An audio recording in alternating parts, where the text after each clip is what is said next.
was just past midnight when the rain began to fall again. The streets were quiet, the city asleep, and everything shimmered under the soft glow of the streetlights. I walked slowly, hands in my pockets, my thoughts wandering like the drops running down my umbrella. That's when I saw her, standing under a flickering lamp at the corner of the street. Her white dress moved with the breeze and her hair glistened with rain. There was something about her that made me stop. Something that felt familiar but impossible to explain. She looked up, her eyes meeting mine, calm and steady. Then she smiled, a small, mysterious smile, and said, "You're late." I didn't know what to say. My heart skipped a beat, and before I could speak, she turned and started walking toward the old park at the end of the road. That park had been closed for years, but I followed anyway, drawn by something I couldn't understand. When I reached the park, the gates were half open, creaking in the wind. The swings were rusted, the grass heavy with dew, and there she was again, sitting on one of the swings, gently swaying back and forth. I hesitated, then walked closer. She looked at me with a soft smile and said, "You came." I nodded slowly and sat down beside her. For a few moments, neither of us spoke. The rain had slowed to a drizzle, and the moon shone faintly through thin clouds. Finally, I said, "I'm Aiden." She turned toward me, her eyes shimmering like glass. "Elara?" she said simply. Her name sounded like music. Soft, fragile, beautiful. We started talking. About nothing and everything. About rain and silence. About how sometimes it feels like the world forgets to breathe at night. Her voice was calm and slow, like she was remembering something from a dream. I asked her why she was out so late. She looked down at the wet ground, then said quietly, "I come here to wait." "For who?" I asked, but she didn't answer right away. Instead, she looked up at the sky. "Someone I used to know," she whispered. Her eyes looked far away, almost glowing in the moonlight.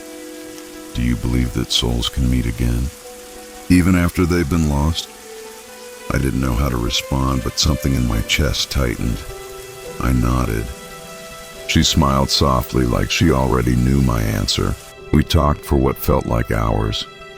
The more she spoke, the more I felt like I knew her, not just from this night, but from somewhere before. Her laugh was warm but carried sadness, like every sound had a memory behind it. I told her she seemed familiar. She tilted her head and said, "Maybe that's because we've met before, Aiden, just not in this life." The words sent a chill through me. I didn't know what to believe, but I couldn't look away from her. The air around us felt different, thicker, quieter, as if time had slowed just for us.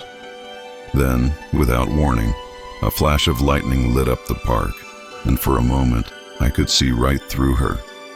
My heart raced. She looked at me and smiled gently. "Don't be afraid," she said. "Not everything real can be seen." When the rain stopped, the silence grew heavy. I wanted to ask her who she really was, but she stood up from the swing and walked toward the park gate. I followed, but before I reached her, she turned and whispered, "Goodbye, or maybe, see you again." Then she was gone. I ran after her, but the street was empty. The only thing left was the soft echo of her footsteps and the quiet hum of the night. The next evening, I went back to the park. I told myself it was foolish, that she was just a dream. But when I arrived, she was there. Same dress, same smile, sitting on the same swing. "You came back," she said. I laughed nervously. "I wasn't sure you were real." She smiled. "Does it matter?" From that night on, we met every midnight. Sometimes we talked for hours. Sometimes we sat in silence, just listening to the wind. Each night she seemed more real, yet more fragile. I could feel her warmth, but her reflection in puddles always looked a little blurred, like the rain itself was holding her together. One night, as the moonlight touched her face, she said quietly, "Aiden, I've waited for you for so long." My chest tightened. "What do you mean?" I asked. Her eyes filled with tears. "You promised me once," she said. "You promised you'd come back." The wind grew still. Somewhere deep inside, I felt something awaken.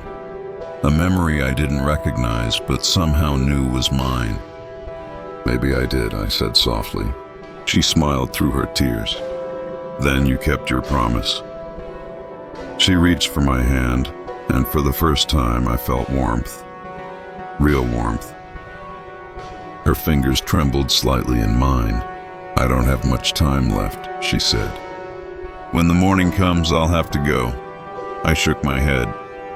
"No," I whispered. "Stay." But she just smiled.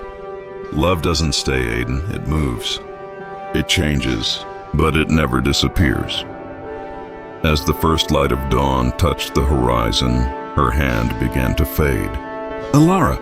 I cried, gripping tighter, but all I held was the empty air. Her voice drifted through the morning breeze. "Thank you for remembering." And then she was gone. The swing beside me swayed gently in the wind. The park was quiet again, but I didn't feel alone. I felt peace. Now every night I return to that park. I sit on the swing where she once sat, and I talk to her. Sometimes when the air is still, I swear I hear her laugh.